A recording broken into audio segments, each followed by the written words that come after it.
Dengue এখনও চিকিৎসা বিজ্ঞানীদের জন্য এক চ্যালেঞ্জ। ডেঙ্গু জ্বরের মৃত্যু আধিক্য দেখেই রাজশাহী বিশ্ববিদ্যালয়ের পরিসংখ্যান বিভাগের শিক্ষার্থী আব্দুল লতিফ এ নিয়ে গবেষণা শুরু করেন।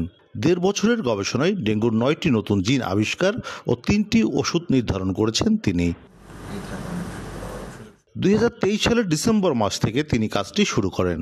এবছরের ৭ অক্টোবর আন্তর্জাতিক জার্নাল PLOS-ONE ফলাফল সহ গবেষণাটি প্রকাশিত হয়। গবেষণায় ৩টি ওষুধ শনাক্ত করা হয়েছে, যেগুলো ভবিষ্যতে ডেঙ্গুর চিকিৎসায় কার্যকর হতে পারে। স্পেসিফিক কিছু জিনকে আইডেন্টিফাই করা হয়, যেগুলোকে আমরা প্রুফ করার চেষ্টা করি। তো সেরকম কিছু জিনই আমরা আইডেন্টিফাই করতে পেরেছি, সিগনিফিকেন্টলি আমরা প্রুফ করেছি। এই জিনগুলো আমাদের বডিতে পূর্বের অবস্থায় বা ইনহিবিট করার জন্য যেসব ড্রাগগুলো ইউজ করে বা কম্পিউটেশনালি আমরা প্রুফ করার চেষ্টা করেছি।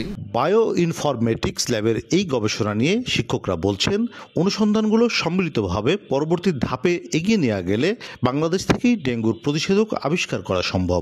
রাজশাহী ইউনিভার্সিটি স্ট্যাটিস্টিক্স ডিপার্টমেন্ট ডেঙ্গুর গবেষণা করে কয়েকটা কি জিন্স আবিষ্কার করেছেন এবং 4টা ড্রাগ সাজেস্ট করেছে।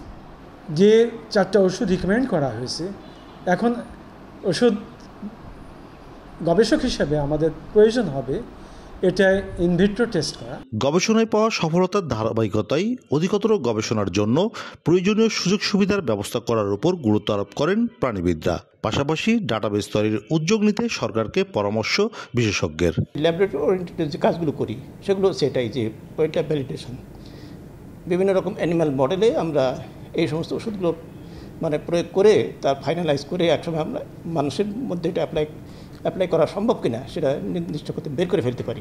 তো সেই ক্ষেত্রে যদি এটা গভর্নমেন্ট যদি একটা উদ্যোগ নেয় যে একটা ডাটাবেস তৈরি করা, কারণ এটা খুবই দরকার। এখন উন্নত দেশগুলোতে এগুলো কিন্তু হচ্ছে, বাংলাদেশে কিন্তু এই লাইনে কোনো কাজই হচ্ছে না, বাংলাদেশে কোনো ডাটাবেস নাই। গবেষকরা জানান, গবেষণা পুরোপুরি সম্পন্ন হলে হোস্ট জিন এক্সপ্রেশন ডেটা বিশ্লেষণ করে ডেঙ্গু সংক্রমণের পূর্বাভাসের জন্যও সম্ভাব্য বায়োমার্কার শনাক্ত করা সম্ভব। কাজী শাহেদ, দেশ টিভি, রাজশাহী।